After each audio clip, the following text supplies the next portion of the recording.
நாளை மறுமையிலே நஷ்டவாளிகளாக வந்து நிற்பார். மறுமையில நாம கவலைப்படுவோம்.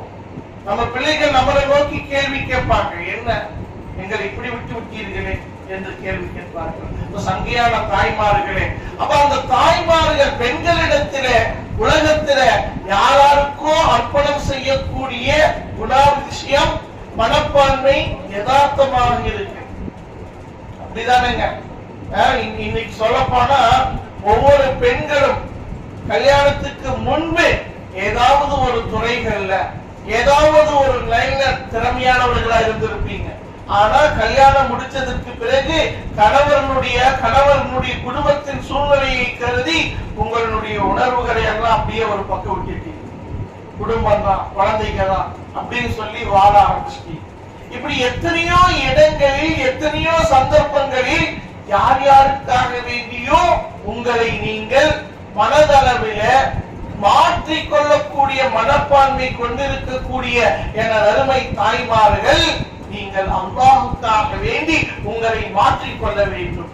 அல்லாஹுக்காக வேண்டி உங்களை நீங்கள் திருத்திக் கொள்ள வேண்டும். அல்லாஹுக்காக வேண்டி நீங்கள் அர்ப்பணம் செய்வதற்கு, தியாகம் செய்வதற்கு நீங்கள் முற்பட வேண்டும். இந்த காலத்தில் நாம் அல்லாஹுக்காக வேண்டி முற்பட வேண்டியது என்ன, அல்லாஹுக்காக வேண்டி தியாகம் செய்வது என்ன என்று சொன்னால், இன்றைய காலத்திலே ஷைத்தான் உங்களுக்கு உலகம் எல்லாம் சரிசமம், ஆண் பெண் வித்தியாசங்கள் கிடையாது, நாமும் மற்ற காபிரான பெண்கள், சினிமா துறையில் இருக்கக்கூடிய பெண்கள் உலகத்தினுடைய மோகத்தின் காரணத்தினால் ஆபாச ஆடைகளை அணிந்து கொண்டு வலைத்தளங்களிலே அரைகுறையாக ஆடல் பாடல் காட்சிகளை காட்டிக்கொண்டு அதன் மூலம் வரக்கூடிய நண்பர்கள், அதன் மூலம் வரக்கூடிய அந்த லைக்குகளை கவனித்து மகிழ்ச்சி அடைகிறார்களே, சந்தோஷம் அடைகிறார்களே, பெருமிதம் கொள்கிறார்களே, இது போன்ற விஷயங்களில் மூழ்குவதை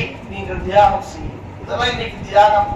சைத்தான் இழுக்கிறவன் சைத்தான் எப்படியாவது நம்ம பெண்கள் கடைசிக்கு ஒரு சமையல் குறிப்பினாச்சும் போட்டோம்னு வந்தோம், ஒரு சமையல் குறிப்பினாச்சு போட்டு வந்தோம்.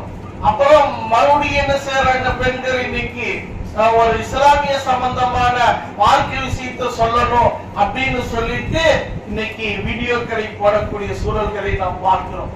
போட்டுட்டு என்ன எதிர்பார்க்கிறோம், நம்மளை யாரு மதிக்கிறாங்க, நமக்கு யாரு லைக் போடுறாங்கன்னு சொல்லி எதிர்பார்க்கிறோம். சங்கைக்குரிய தாய்மார்களே, இதுவெல்லாம் இன்றைக்கு உலகத்தில் ஷைத்தான் நம்மை வழிகெடுப்பதற்கு பயன்படுத்தக்கூடிய கருவிகள் என்பதை நீங்கள் புரிந்து